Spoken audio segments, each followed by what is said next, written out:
Olá, boa noite.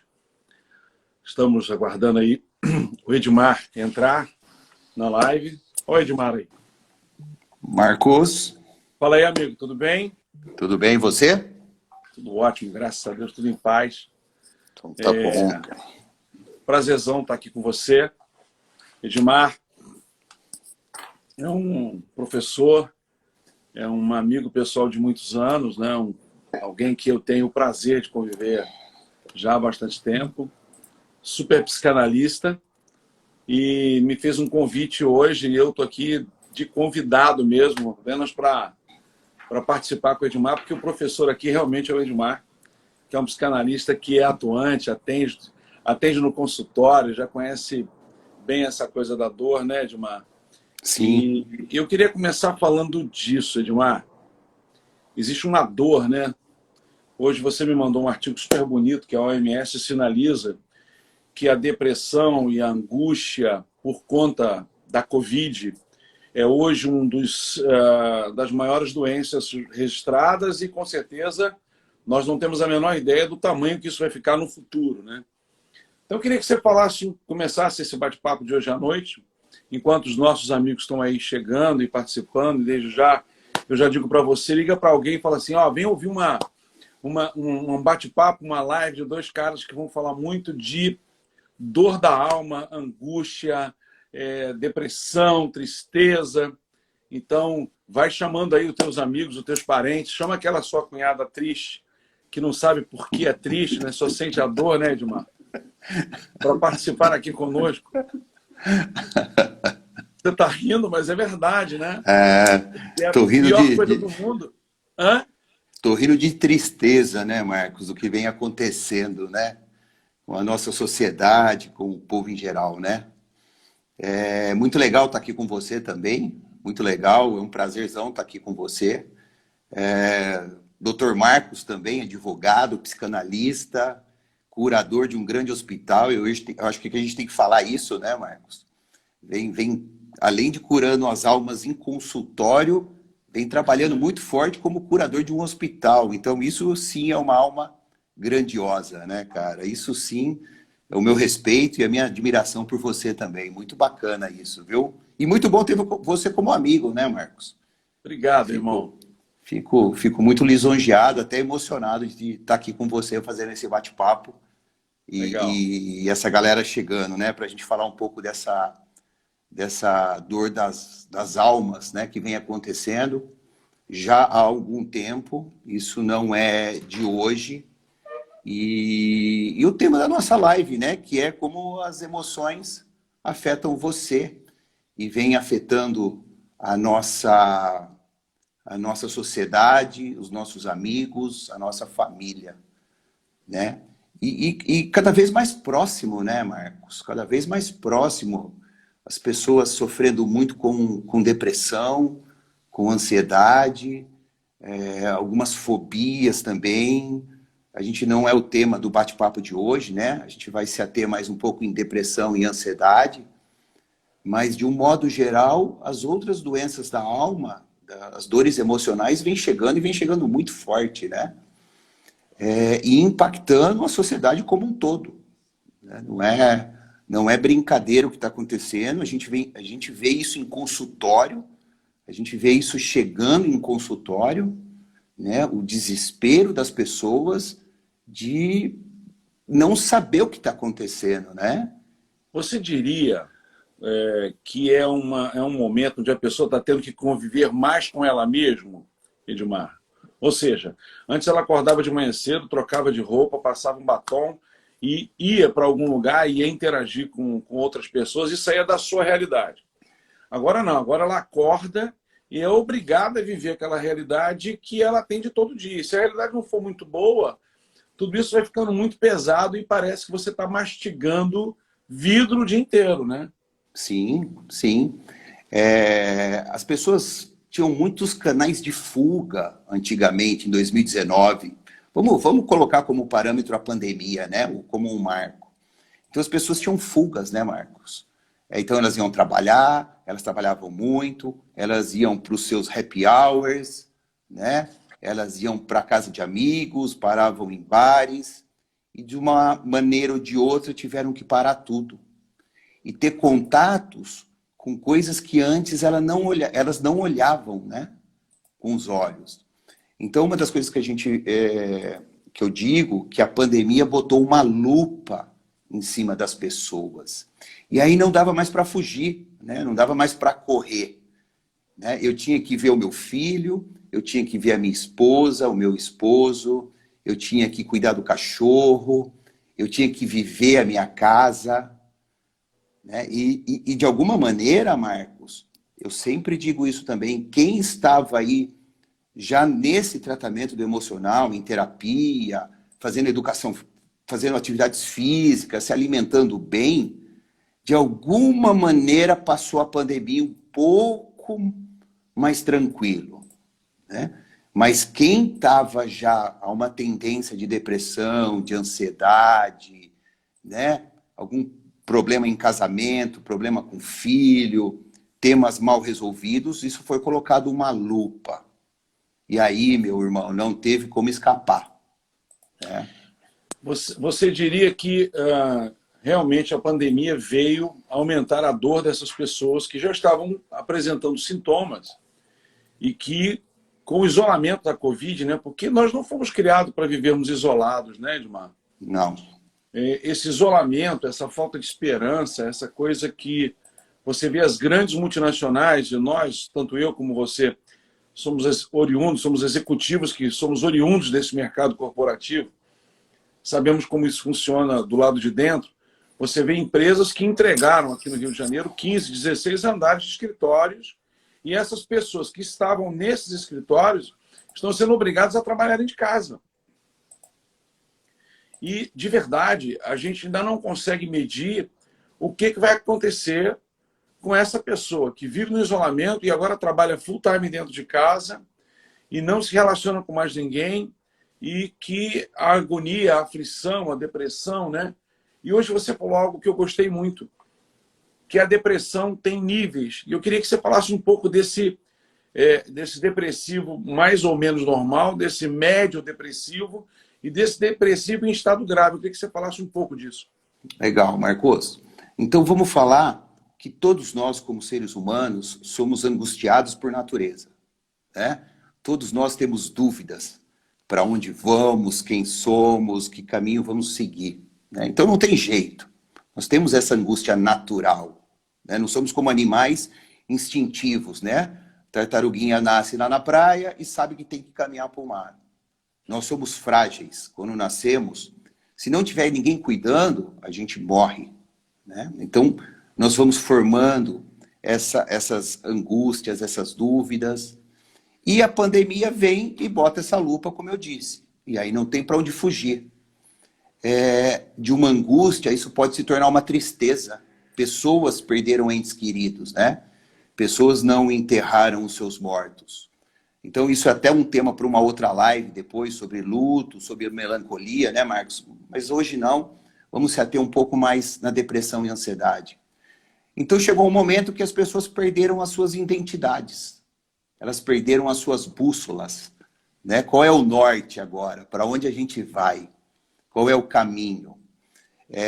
Há 30, 40 anos atrás, as pessoas entravam numa empresa e ficavam 30, 35 anos, se aposentavam, né, dentro da empresa. Hoje não mais. A empresa que faz isso pode ser até perder ponto. Então as pessoas mudam de empresas hoje muito rapidamente. Tá bom, e o que eu faço agora, né? Nós temos uma angústia natural, vamos para uma tristeza leve, e se não cuidarmos disso, Marcos, podemos ir sim para uma depressão, né? Eu queria fazer uma colocação aqui, Edmar, já que você me permite. Sim. As pessoas se cuidam, né? As pessoas tratam do coração, tratam do fígado, tratam da coluna que dói, tratam do pé que incha, mas muito pouca gente consegue perceber como é importante dar atenção à sua saúde emocional, né? Como você disse já no início da live, todos nós, cada um num nível até de descoberta dessa dor, ou desse significante que a pessoa tenha, temos dores na alma. e não fomos treinados, não temos aculturamento para buscarmos socorro para esse tipo de dor. Então, nesse momento, há pessoas que estão nos acompanhando nessa live ou que vão nos assistir mais tarde numa gravação e de que nunca se tocou de que ela deveria gastar tempo, e por que não dizer tempo e dinheiro, numa consulta com um bom psicanalista, psicólogo, ou até mesmo um psiquiatra, dependendo do nível que a pessoa está, né, para um bate-papo daquilo que mais de importante temos, que é essa sensação de ser feliz. Que você falou aí. Qual é o nosso norte? Para onde nós estamos indo no momento em que o mundo, num primeiro momento, parou de vez e agora parece que tenta retomar e todo mundo está tentando lidar com essa dor de uma forma mais ou menos comum, mas com muito medo, com muita agonia, né? Então, para onde que nós devemos ir, né? Qual é o próximo passo que nós devemos dar? Eu acho que essa é uma grande pergunta que fica aí na alma de todo mundo. É verdade, Marcos. Você, como curador de um hospital, deve estar vendo coisas muito complicadas lá no hospital, né? As pessoas buscando ajuda a qualquer custo. Mas como você disse, Marcos, finalizando para a gente fazer aquele fechamento, se a pessoa não procurar ajuda, né, ajuda emocional, e hoje, cara, existem infinitos médicos de alma, né, os psicólogos, os terapeutas, os psicanalistas, né, cara, tem N tipos de saúde mental, né, de pessoas que cuidam disso.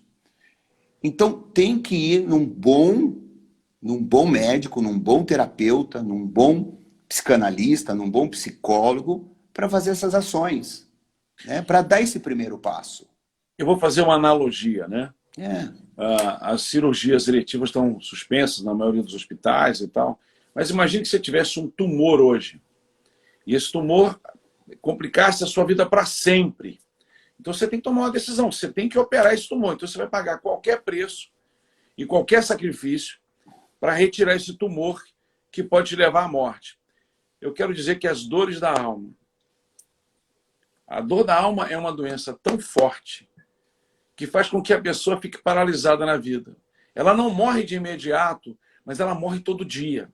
Ela morre quando ela não tem expectativa, ela morre quando ela não consegue se realinhar com o mundo à volta dela, ela morre quando ela deixa de ser uma pessoa sociável no seu mundo social, naquele grupo onde ela tem que sobreviver, né?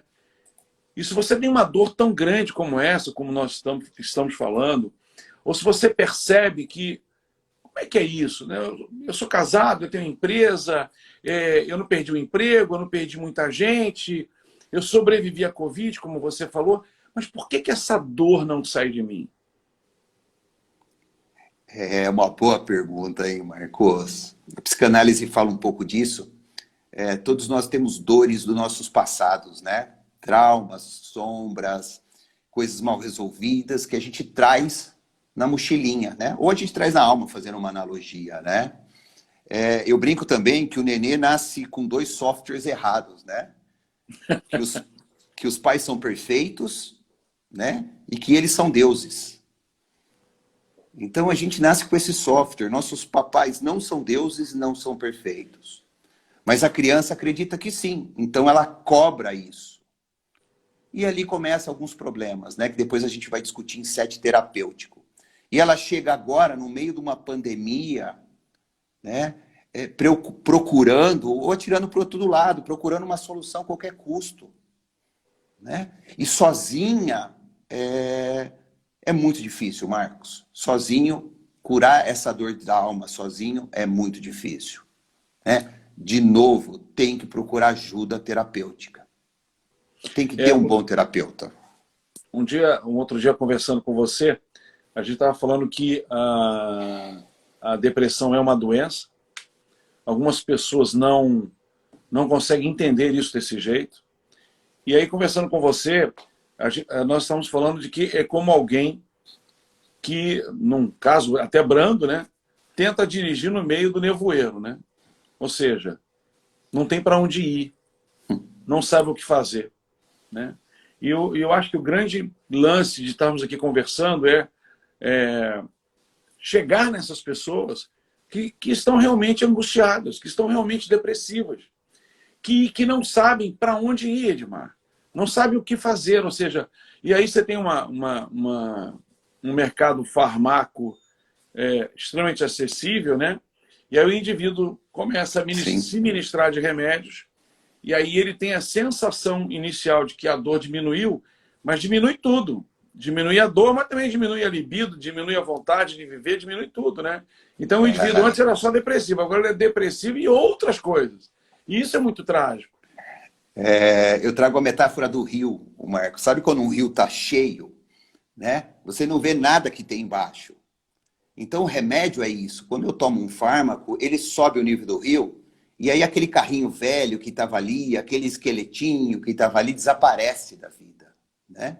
Só que quando o efeito do remédio vai baixando, vai aparecendo. Então aparece um carrinho velho, aparece um esqueletinho, aparece um tema mal resolvido, e aí não dá para fugir, né? Porque aquele negócio vai crescer. E, de novo, a pandemia botou uma lupa nisso. Ou a pessoa resolve, Marcos, ou ela vai ter problema sério, cara. É isso que eu posso te falar. Vai para uma fobia mais pesada, né? Vai para um toque mais pesado, vai para uma neurose mais pesada, ou uma depressão profunda, né? Cara, para sair de uma depressão profunda hoje, às vezes leva mais de 2 anos. E quando eu estou no meio do nevoeiro, a chance de dar ruim é muito grande, como dizem os cariocas, né? A chance de dar ruim no meio do nevoeiro é muito perigoso, né? Um depressivo, uma depressão crônica profunda, tem pensamentos suicidas. E aí o negócio ficou mais complicado. Verdade. Né? A depressão, em 2030, ela vai bater as mortes por câncer. Ela vai ser o mal do século. Em 2030. 2030 é ali. É ali. Você já imaginou, você também como advogado e curador de hospital, você já imaginou o impacto econômico disso? As pessoas se aposentando por invalidez mais cedo? Verdade. Né? As famílias como vão... Cara, famílias cuidando de um depressivo tem que ter uma estrutura. A família tem que fazer terapia. Porque ter um depressivo dentro de casa é complicado. Eu não posso chegar para ele e falar que ele tem frescura. Eu não posso chegar para ele e falar que é uma doencinha, como a sociedade acredita que é. Né? Eu estou enterrando mais o cara. Você tocou num ponto que eu gostaria de frisar e voltar, né? O familiar, muitas vezes, por não entender a depressão, não entender o que acontece com o depressivo, diz que depressão é frescura, né? E eu queria dizer o seguinte, não é frescura mesmo, né? Tem gente chorando lágrimas de sangue e tendo que ficar calado porque percebe que os seus próximos não conseguem perceber o tamanho da sua dor, né? Sim. Tem alguém fazendo uma pergunta aqui, ó. Como explicar a diferença do papel do psicanalista e do psiquiatra no papel depressivo crônico? Vou entregar essa aí para o Edmar. Psicanalista e o psicólogo não pode dar remédio. A gente não prescreve remédio, tá, Cris? Só o médico, só o psiquiatra pode prescrever fármacos ou remédios. Eu, como psicanalista, não trato uma pessoa numa depressão média ou numa depressão crônica sem remédio, né? Então, a gente encaminha ele para um bom psiquiatra, para ele estar medicado. Então, lembra que o nível do rio sobe e a gente consegue tratar a terapia. Esse é o caminho, né? Porque um depressivo crônico, na verdade, ele não vai nem para o psiquiatra, ele não vai nem para a terapia. Ele não consegue sair de casa. Não sei se eu consegui responder ou não. E uma dica para quem está assistindo, é sempre legal pegar um psiquiatra com um viés humanista, com um viés de psicanalista, né? Porque ele vai tratar também, ele vai ter um olhar mais humanista, mais de alma da pessoa. Né? Eu sempre digo que alguém que vai buscar um psiquiatra e acha um psiquiatra um humanista, ele achou um cara que vai equilibrar a guerra, né? Sim. O fármaco vai fazer com que você venha ficar num nível de equilíbrio tal que você consiga, através da psicanálise, das terapias, enfim, se reencontrar, se ressignificar, né? Porque não tem saída. E aí, claro que eu estou falando nós não estamos analisando alguém em específico, então fica bem genérico dizer isso. Alguém que está no meio de uma depressão, ou no início de uma depressão, ela precisa de um novo significado, ela precisa ressignificar alguma coisa para que ela tenha como norte para sair dali, né? E aí nós vamos ter uma outra live, eu já vou antecipando aqui, que nós vamos falar de tristeza e melancolia. Mas tem muita gente hoje num nível de tristeza, Edmar, e que o mundo social nosso fala, toma um remedinho aí que isso passa. Sim. Só que é o que você disse com muita propriedade. O indivíduo toma um remedinho, o nível de suportabilidade cresce, então rola ali uma sensação de alívio, mas você está cuidando do sintoma. E eu queria falar de sintomas com você, Edmar. Como é que a pessoa percebe que ela está depressiva? Tem uma pergunta ali, Marcos, não sei se você viu do Gustavo, né? O que seria um psiquiatra humanista, né? Só para a gente não perder o raciocínio. Um psiquiatra humanista é alguém que trabalha um pouco mais a pessoa, né? Trata a pessoa como um ser humano, como uma alma. Ela entende que essa pessoa, Gustavo, tem uma história por trás, né? A psicologia transpessoal, que hoje é a quarta força da psicologia, fala muito disso, né? De cuidar dessa alma, desse sagrado da pessoa que está por trás. E não simplesmente passar um fármaco. Então, o que a gente tem que tomar muito cuidado hoje, mas a pessoa tem uma depressão e vai num clínico geral. Tudo bem, tem remédios genéricos, mas tem que ter um bom psiquiatra. Esse é o cara que estudou fármaco. Ele sabe a potência e o equilíbrio de cada um, né? Então tem que tomar muito cuidado. Existem hoje remédios muito potentes para depressão e para ansiedade. Imagina que você pega um psiquiatra bom com esse viés humanista, né? Com esse cuidado de alma. Foi o que o Marcos falou, acaba juntando o útil ao agradável. Porque ele não vai simplesmente dar um remédio. Algumas pessoas vão para o psiquiatra não precisando de remédio. Uma depressão leve é curável em terapia. Porque as pessoas têm um negócio que é acabar com a dor, né? Hoje, realmente, todos nós estamos lutando para acabar com a dor. Cada um sabe a dor que grita de dentro de si, né?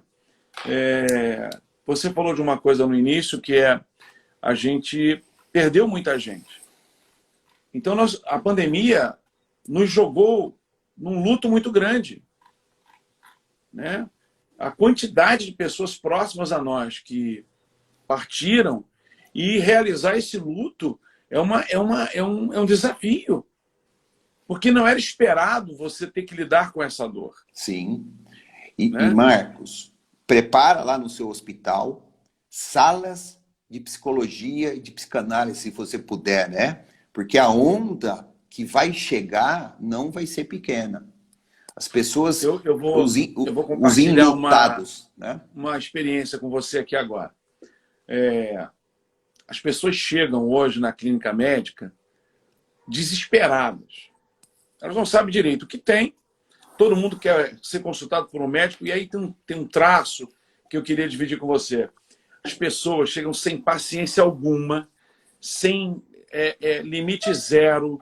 Elas já chegam tão estressadas, tão nos limites, que hoje nós estamos tendo que treinar as recepcionistas para que elas aumentem o seu nível de tolerância com as pessoas. E o que é mais louco, as pessoas com mais idade, né? Tem alguém fazendo uma pergunta aí. O estresse desregula todo o sistema límbico, altera nosso químico. Por isso, a maioria dos casos precisam de acompanhamento, análise ou mais fármaco para regular. Verdade. Muito, muito dentro disso que a gente está falando. Camila, obrigado. Obrigado, Camila. Então, assim, voltando aqui. Hoje nós temos um desafio grande, que é o acolhimento, Edmar. A coisa não começa em atender alguém que está com a dor. O primeiro momento da pessoa que entra num day hospital, ou num hospital, ou numa clínica médica, ou você que está nos ouvindo e trabalha no consultório de um dentista, o maior desafio hoje é o acolhimento. Sim. O indivíduo chega completamente descompensado e ele acha que ele tem dor na coluna. Na verdade, que ele tem a dor na alma. Né? É isso mesmo. nós passamos por um processo de treinamento do nosso pessoal de acolhimento. A pessoa tem que se sentir acolhida para que ela possa entrar num estado de normalidade. O que você vê hoje de gente estressada, desequilibrada, brigando no trânsito, e com todos esses contornos que nós vemos no dia a dia, tudo isso são sintomas. Eu vivo batendo no tal do sintoma, né? São sintomas Sim. de uma pessoa que não sabe como gritar, não pode gritar, porque talvez não vá ser escutado, talvez não vão entender por que ela está gritando, e ela apresenta um sintoma. Né? Ela começa a ser intolerante, começa a ser agressiva, começa a não ter paciência. É muito comum, parece que virou normal dizer assim, eu não tenho mais paciência. Hoje eu escutei isso por mais de uma vez, alguém dizendo, eu não tenho mais paciência para lidar com os problemas. E eu falei, então nós temos um grande problema na mão. Porque sem tudo dúvida. que nós teremos serão problemas. Né? Eu que já tenho filhos adultos igual a você, eu achava que quando as crianças crescessem ia melhorar um monte, né? Lê do engano. Né? Lê do engano. Né? Mentiram para nós, como você falou, né? Mentiram para nós. Olha o Gustavo voltando aí fazendo pergunta. Edmar, fala sobre o percentual de problemas no trânsito, de nunca brigar no trânsito. Fala aí. Isso é uma coisa que eu sempre falo em terapia. Nunca briguem no trânsito. Nunca. Porque eu não sei o conflito psíquico que a outra pessoa tem. Então, essas pessoas que descem do carro, dão um tiro no outro, ou fazem atrocidades com o outro, a gente não sabe o que é aquele conflito psíquico, Marcos. Então, nunca, pelo amor de Deus, nunca briguem no trânsito. Né? Porque eu sei o meu nível de conflito psíquico, mas eu não sei o do outro. Né? Isso é muito grave, isso é muito crítico. E aí a gente pode levar esse conflito do trânsito que o Gustavo... Obrigado aí, Gustavo, por uma dica tão legal. Para o resto do nosso mundo do dia a dia, né? Porque nem todo mundo pode trabalhar num site de psicanálise tranquilo, bonito, como é aquele que você tem aí, onde você trabalha, né? Onde tudo está pronto para receber alguém. Até algum tempo atrás eu sei que você era executivo de multinacional, dos mais estressados que eu já conheci, né? Um ambiente que nos colocava à prova, e nos coloca à prova a todo instante, e você lida com conflitos, e no meio dos conflitos tem um negócio chamado pessoas.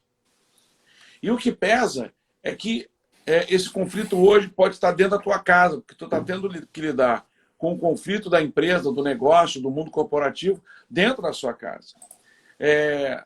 Imagina você que as faculdades federais, elas se fecharam, aí vão fazer 2 anos que fecharam. E tinha gente que morava em outro estado porque estudava numa faculdade, em um outro estado, num outro município. E todo mundo teve que estudar online. Quem é que se imaginava estudando online? É o novo, quando é que se imaginou, né? que a Coca-Cola ia desmontar a estrutura de escritórios dela? Vale do Rio Doce ia entregar metade das suas salas no prédio da FGV. Enfim, por aí vai. É isso aí. Ô Marcos, isso dá uma outra live, né? Os papéis, né? Sobre os papéis. E é muito legal isso, cara. E começa a pipocar um monte de coisa na nossa cabeça e vontade de falar e de ajudar. Mas a gente tem meio que direcionar para a nossa live de depressão e ansiedade, né? Mas vamos lá falar um pouco sobre isso que eu acho importante. Olha o meu sintoma de ansiedade rolando aqui, né, Edmar? Estou vazando aqui. É verdade, Marcos, é verdade. Estou vazando aqui. As Estou querendo pessoas... contar para todo mundo que a gente vai fazer meia dúzia de lives, por isso. As pessoas tendem a levar o papel de um para outro. Então ele leva o papel do diretor comercial da Coca-Cola querendo ser o diretor do pai de dentro de casa. E aí não vai dar certo. E ele quer ser o diretor do filho. Né? E ele quer ser o diretor da esposa. E ele quer ser o financeiro, o CFO da casa. E vai dar ruim. Né? Não vai dar certo. Olha a Cris perguntando aí, não tem volta esse novo, né? Eu acho que a Cris está nos empurrando para a próxima. Eu acho, Cris, que tem sim, né? eu acho que não no formato que nós conhecíamos. Aquele ambiente com vários andares de empresa, com um monte de gente, não. O que já vemos hoje são multinacionais que estão fazendo rodízio de pessoas. Não vou ficar aqui falando o nome de empresas que eu, como consultor, conheço e que já fazem isso, multinacionais, que já estão implantando isso que eu estou te dizendo agora. Você vai imaginar uma empresa que tinha 15 andares de escritório e agora tem um andar de escritório e diz, ó, a gente vai poder interagir nesse um andar. Então você vai ter espaços tipo o WeWork, onde as pessoas vão ser levadas para lá para fazer um bate-papo ou uma reunião de um dia, né? Mas aquilo que nós conhecemos como escritório, ambiente corporativo, convenção de vendas, convenção de não sei o quê, feiras e congressos, eu acho que a gente está bem longe disso, bem longe dessa realidade que nós conhecíamos. E a verdade é que nós vamos ter que aprender a viver esse novo normal. Nesse momento, a gente está aqui falando de ansiedade, depressão. Eu queria falar um pouco de ansiedade com você, Edmar.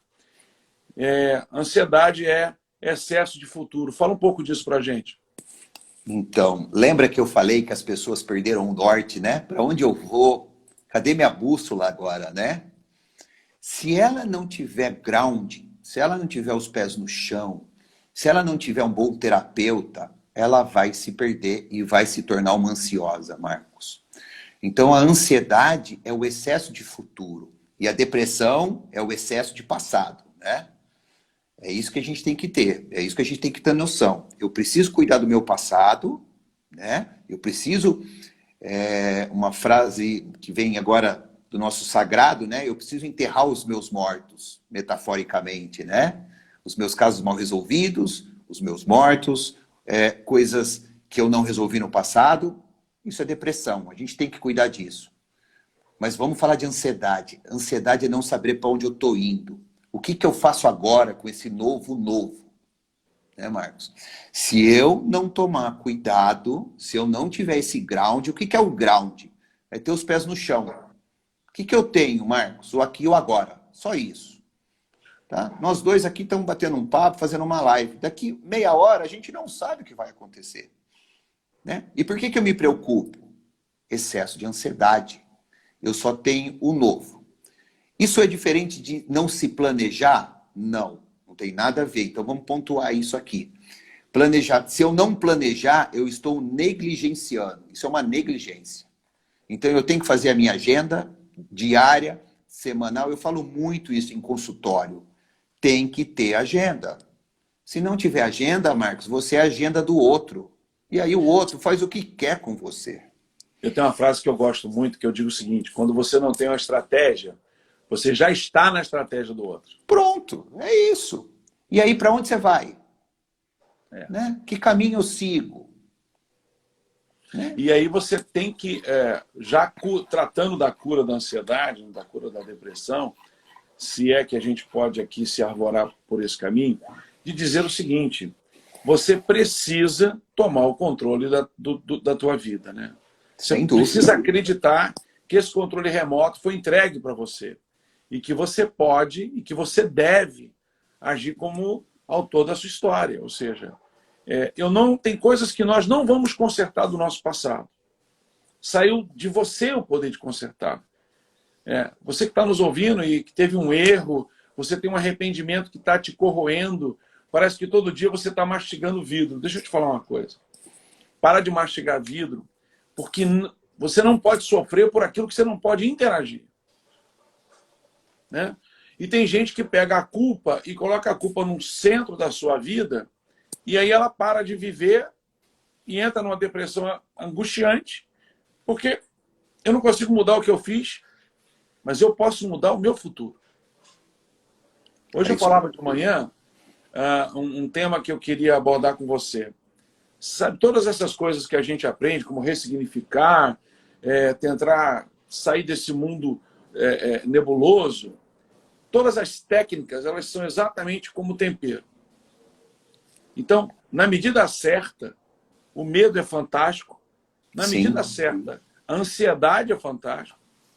Na medida certa, entender que você acordou mal e que não dá para acordar bem todo dia. Vamos ser sérios, vamos ter um papo aqui humanista, como o meu querido amigo Edmar fala, e eu gosto muito dessa expressão.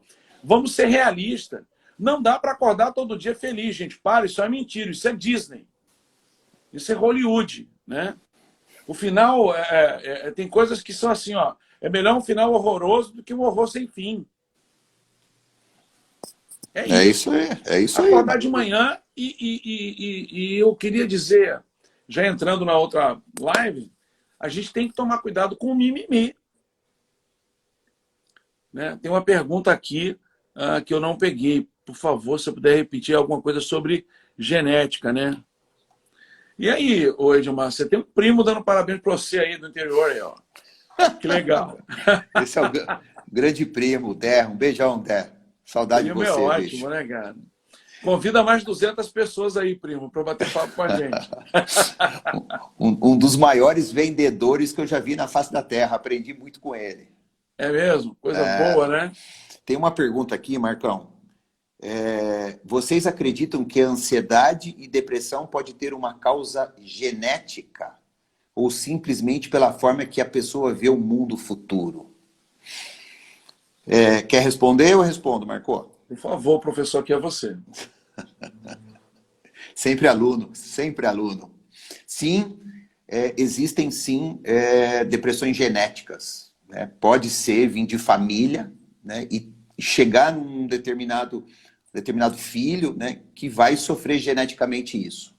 Sim, menos normal do que as dores emocionais que nos levam para a depressão, né? Essas dores emocionais muito causadas pelos problemas do dia a dia, violência, estresse, luto, drogas, excesso de estresse, né, que nos levam para essas depressões, mas pode ser genético, sim.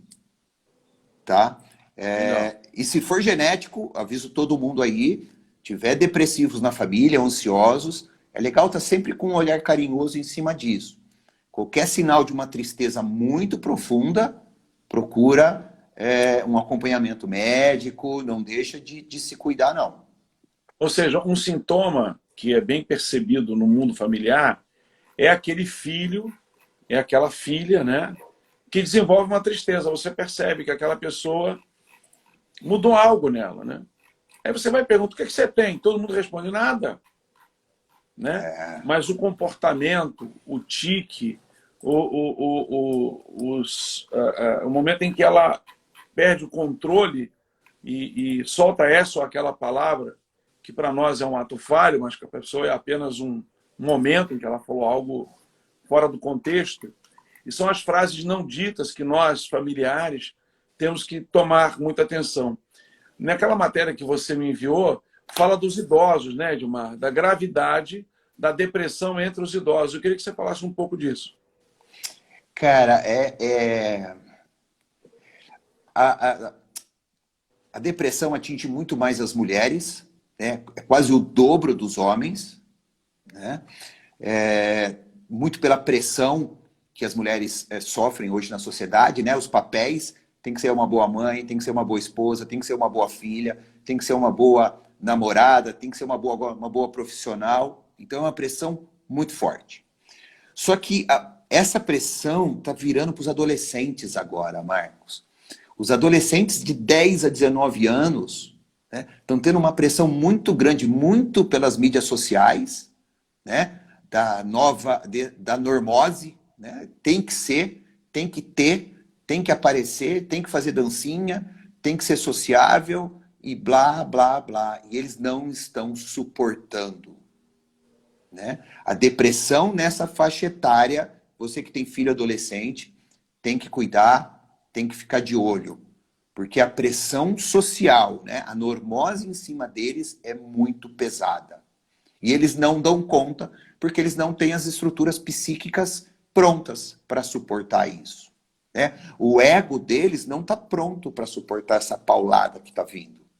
Né? E aí você pega a pandemia ainda para ajudar, né, Marcos? Aí ferrou tudo, cara. Aí tem que estar de olho, sim, nos adolescentes, tem que ficar de olho neles. Se trancou no quarto, vai perguntar o que está acontecendo, vai jantar, vai almoçar e tira o telefone da mesa, conversa, tem que escutar os adolescentes, Marcos. Tem que escutar. Eu sou pai, né? E eu sou a melhor coisa do mundo, eu sou avô. Né? Sou avô de uma morena linda de 6 anos.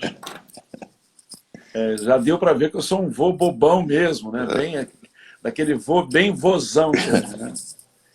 E você falou um troço muito interessante, que muitas famílias trocam a atenção pelo ter. Então o pai e a mãe acham que como eles deram um lar, deram um ambiente social, deram... tem uma pergunta rolando aí. Fugiu aqui para mim. Ela tá aqui, é a Fernanda. Já estamos sentindo essas pressões em casa com uma criança de 6 anos. É isso aí. Olha isso, cara. Olha que loucura, né? Então, não bastava que você tinha que se preocupar com tudo, inclusive pagar colégio, que é uma fortuna. Você tem que agora ficar de olho, porque seu filho de 6 anos, sua neta de 6 anos, pode desenvolver um comportamento e ela está ali apenas gritando por atenção. E você, como também não foi treinado para perceber esse tipo de coisa, falar, não, isso não é nada não. E aí está se criando uma criança que vai se tornar um jovem, que vai se tornar um adolescente e que vai se tornar um adulto com problema. Porque é muito mais fácil você rotular as pessoas, né? Dizer, aquela pessoa é de difícil relacionamento. Mas existe um porquê. E essa é a grande visão do psicanalista, né? Que não olha apenas para a cor preta e para a cor branca. Mas a pergunta é por que eu gosto tanto daquela cor branca? Por que para mim tudo é o Flamengo? Né? Ou por que para mim tudo é isso ou tudo é aquilo? Por que eu tenho tantos exageros? Por que eu como tanto? Por que eu falo tanto? Por que eu compro tanto?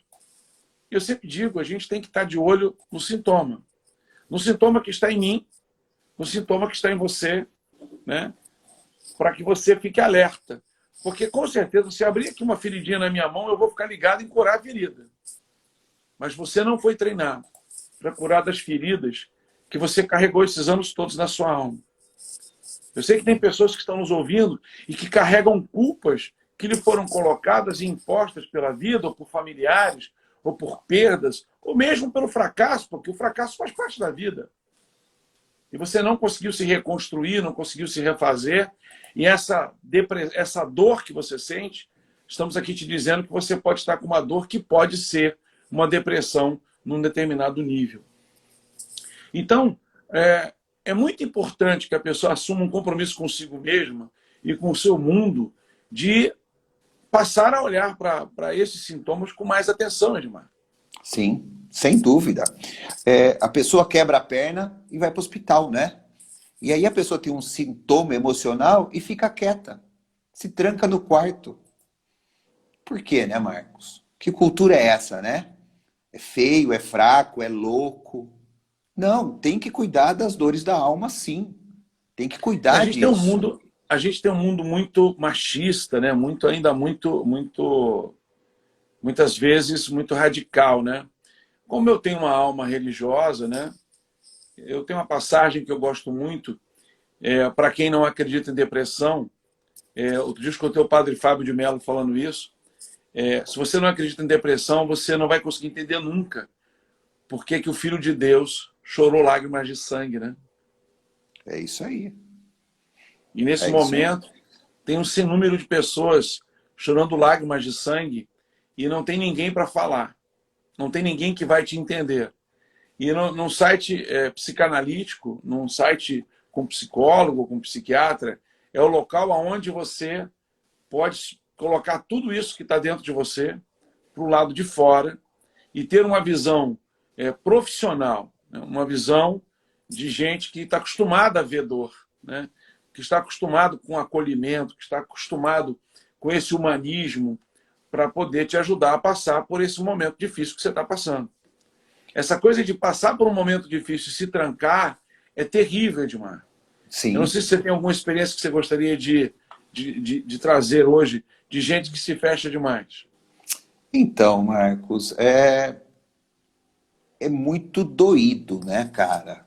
A gente sabe que cada um veio carregar sua cruz aqui, né? Mas existem possibilidades, existem saídas, a gente vê isso, né? um novo olhar, olhar aquela dor de uma maneira diferente. Então, olhar a outra alma à minha frente como um sagrado, né? Como uma pessoa que só quer ser feliz. Então, quando eu estou em set terapêutico, e eu queria expandir isso para todo mundo, para você também, a dor de uma pessoa com unha encravada, Marcos, é a mesma dor de um cara com câncer terminal lá na mesa do hospital. A dor é a mesma. Para ele, tá doendo. Então não interessa se é uma depressão leve ou se é uma depressão crônica. A dor daquela alma é a mesma. Ponto. E por que eu não olho para aquela dor com carinho, com afeto, com acolhimento? O Gustavo fez uma colocação legal aqui, né? Nós temos a cultura do antifrágil, né? Parece que essa coisa do Instagram faz muito isso, né? Não tem ninguém chorando no Instagram, né? Só tem vitorioso, gente rica, gente com sorriso de rico, né? É isso aí. Não tem ninguém mal, né? Só dois doidos, 8h45 da noite, falando de depressão, de tristeza, de agonia, né? E nos propomos a falar disso com esse zelo e com esse cuidado que nos é próprio.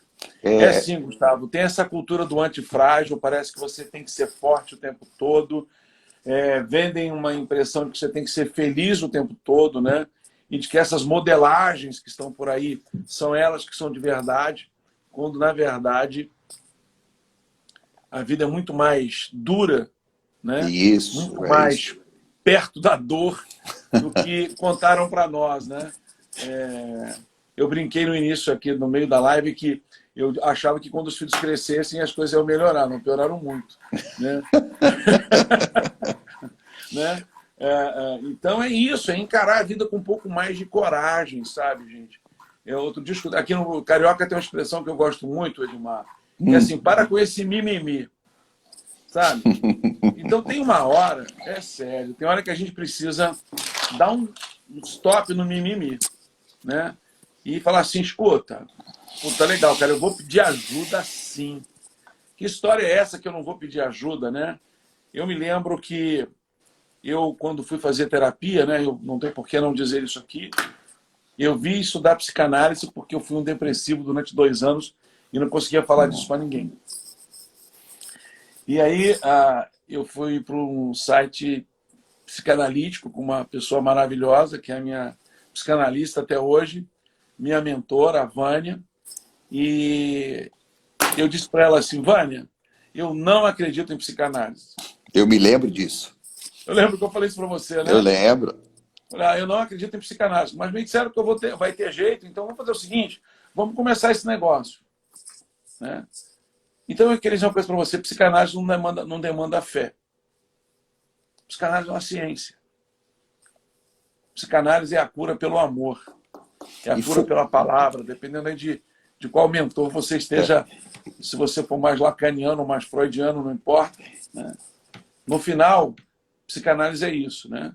Então, você que não acredita muito, você que acha que as coisas não são assim, ou que você é forte demais, então, pelo tempo que você aguentar, ok.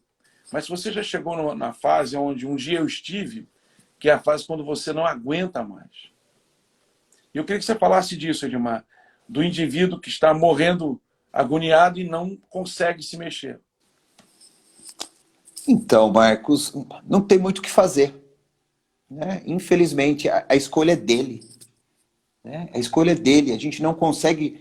Se o cara deixou chegar nesse ponto de uma depressão crônica, não tiver uma família dando suporte para ele, ele se tranca. É como se fosse um casulo. Né? E a gente não consegue chegar. Né? Nós temos hoje a CVV, né? 188. Então, a pessoa não consegue ligar lá, ela não consegue se abrir. Por isso que você falou muito sabiamente, temos que ficar de olho no sintoma. Quando o sintoma aparece, corre. Né? Corre. Vai para um terapeuta, vai para um SAMU, vai para um clínico geral. Né? Não deixa chegar em situações mais crônicas, porque pode não ter volta, Marcos. Esse é o perigo. Essa é a dor que nós... psicanalistas ou terapeutas sentimos, porque dói na gente, né? A gente está no site terapêutico, Então, fazemos lá as éticas terapêuticas, mas dói. Dói na gente. A gente chora por dentro quando vê que aquela alma não está conseguindo. Então, tem que procurar ajuda antes, tem que ter uma família acolhedora, tem que quebrar esse negócio de ficar com medo, de vergonha e de que é para fraco. Cara, homem chora assim, mulher chora e tem que procurar ajuda, Marcos. Eu acho que esse é o ponto. Antes de passar da fronteira. Passou daquela fronteira, começa a ficar perigoso. Né? Tem muita gente tentando suicídio, né, Edmar? E importa a gente dizer aqui que o suicida não é um indivíduo que é fraco. Não. É só alguém que não aguenta mais com a sua própria dor. A dor interna é maior que a dor externa. Imagina a coragem desse indivíduo, cara. A gente não vai entrar sistematicamente, né, que aquilo vai criar um baita problema para ele, né, e para a família. Mas não deixa chegar a isso. A família tem que aprender a acolher. A família tem que estar de olho. Uma outra coisa, Marcos, que eu falo, né, terapia, psicanálise ou psicologia tinha que ser matéria de escola. Os nossos pais deveriam fazer psicanálise na escola. Para quê? Para ter filhos melhores. Porque vão passar menos problemas para os filhos. Né? A Fernanda brincou da menina de 6 anos, da filhinha dela. Cara, Fernanda e Renatinho, se puder fazer terapia, façam. Porque vão criar uma filha melhor para o mundo. Ponto. Essa é a sacada. Temos que criar filhos fortes. Eu também queria responder uma pergunta aqui do Fernando, que não esqueci não, tá, Fernando? Que ele fala do limiar dos adolescentes, né? Entre o hormonal e a depressão. Isso realmente é crítico, Fernando, tá? Deixar isso claro, porque para mim a fase mais difícil é a adolescência, onde tem essa explosão hormonal que você está falando, tá? Isso por si só, para o adolescente, já é um tsunami, né? Se eu pudesse dar uma metáfora, seria um tsunami, a explosão de um vulcão para o adolescente, né? Essa explosão hormonal. E aí tem a pressão social. Cara, o que eu faço com isso? Pais presentes. Estejam presentes com seus filhos. Pai e mãe presente. Escutem seus filhos, dialoguem com eles, conversem com eles. Esse é o primeiro passo. Né? Falem sobre os problemas. Eu não quero falar. Fica do lado. Abraça. Dá carinho. A qualidade do tempo com seu filho, Marcos, é mais importante que a quantidade do tempo. Então a gente tem que falar, né? Não pode chegar perto do final da live de hoje sem falar uma coisa. As famílias, é muito comum, você vai no restaurante hoje ver todo mundo sentado na mesa olhando o celular, né? Na minha casa a gente fez um pacto de não levar o celular para a mesa nunca, né? E isso é um desespero, né? Porque parece que o mundo ficou tão urgente que a gente não pode mais ficar sem o celular durante o almoço, durante o jantar. E aí o que a pessoa não entendeu é que o que ela perdeu não é o tempo em que ela não olhou para o WhatsApp dela, mas ela perdeu o tempo de olhar carinhosamente para o filho e perguntar: e aí, como é que foi teu dia? É isso aí. Né? É isso aí, Marcos. Para que a gente está chegando aqui com quase 1 hora de live, né, Edmar? E eu queria explorar você um pouco, porque você foi executivo de multinacional durante muitos anos e você esteve na direção de empresas multinacionais durante muito tempo. E nós temos um problema que é essas pessoas que são diretores e gerentes e que não sabem mais lidar com o negócio, porque o negócio mudou de tal maneira e ninguém foi preparado para lidar com isso, né? Queria que você falasse um pouco disso. Tem que se preparar agora, Marcos. Tem que correr atrás do prejuízo, né? Porque as coisas mudaram, né? Imagina que os chefes deles estão com medo, os funcionários estão com medo, e o que essa liderança vai fazer?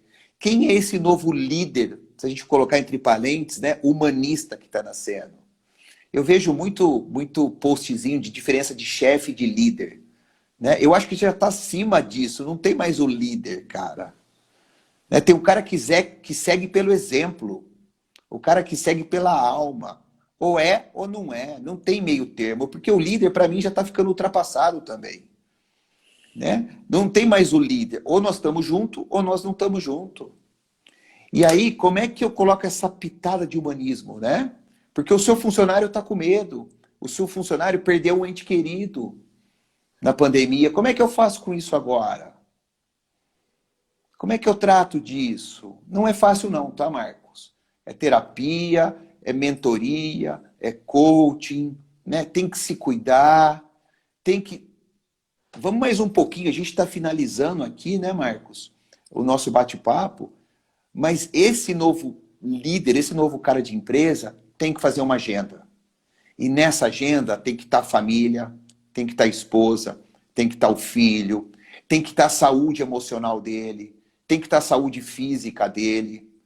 O cara só trabalha, e quando é que ele cuida da saúde física dele? Meditação, cara, cientificamente é provado que a meditação cura, faz bem, abaixa o estresse, melhora a ansiedade. E eu escuto falar ainda em sete terapêutico que a meditação é coisa de fresco.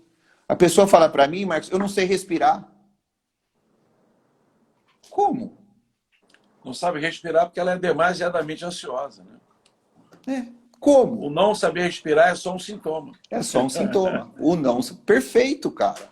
O não saber respirar é um sintoma. Um sintoma. Né? Aquela pessoa que diz assim, eu não sei ficar sem comprar. É um sintoma. Né? Aquela pessoa que não consegue... E aí a gente precisa avançar um pouco mais, né? E aí a gente vai começar a falar de tamponagem, e da pessoa que fica tamponando tudo na sua existência, né? Já que eu tive um dia de bosta, já que o meu chefe me perseguiu, eu vou compensar de alguma forma, e a gente não percebe como que isso entra na rotina do teu existir. É isso aí. Ô, Marcos, criando uma mentira para si mesmo, né? Eu não sei como é que está o nosso tempo. Eu não sei como é que está o nosso tempo, já está finalizando e vai cair, viu, cara? Né? O negócio Bom, a gente começa... deixa eu dizer uma coisa para vocês. O Edmar é super amigo e me fez esse convite. Eu estou muito envaidecido, viu, Edmar? Obrigado demais. Obrigado você, Marcos. E eu quero antecipar que essa é só a primeira de várias lives e que o nosso próximo tempo nós vamos falar de tristeza, luto e melancolia. Então a gente vai ter que dar um jeito de falar um pouco mais de 1 hora, porque é muita coisa para falar, né? Numa live só. Mas agradeço aí a todo mundo que nos acompanhou. O Edmar ligou para a família inteira, pediu para nos acompanhar hoje, eu também. Né?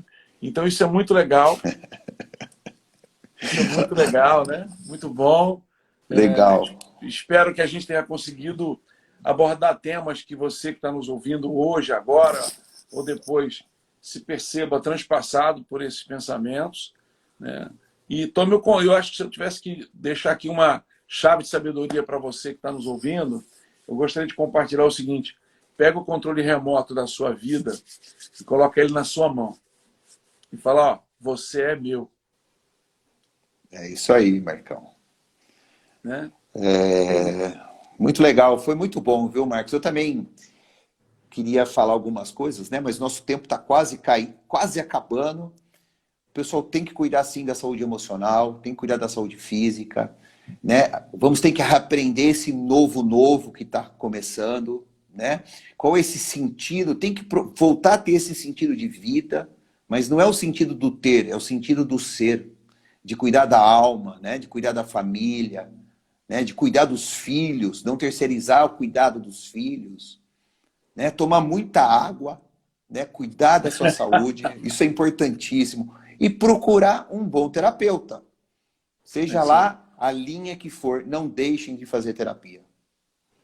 Legal. Tá bom, pessoal? Obrigado, viu, Marcos? Muito Obrigado, feliz por você, boa noite, cara. gente. Até a próxima live, que nós vamos estar falando sobre tristeza, luto e melancolia. Então, se você conhece alguém que tem esse tipo de pergunta dentro de si, se prepare aí que nós vamos estar anunciando a nossa próxima live. Edmar, mais uma vez, Um beijo. Obrigado aí pelo seu carinho. Fica na Obrigado, paz, tudo viu, de bom. pessoal? Obrigado a todos. Valeu. Tchau, tchau, Marcão. Fica com Deus.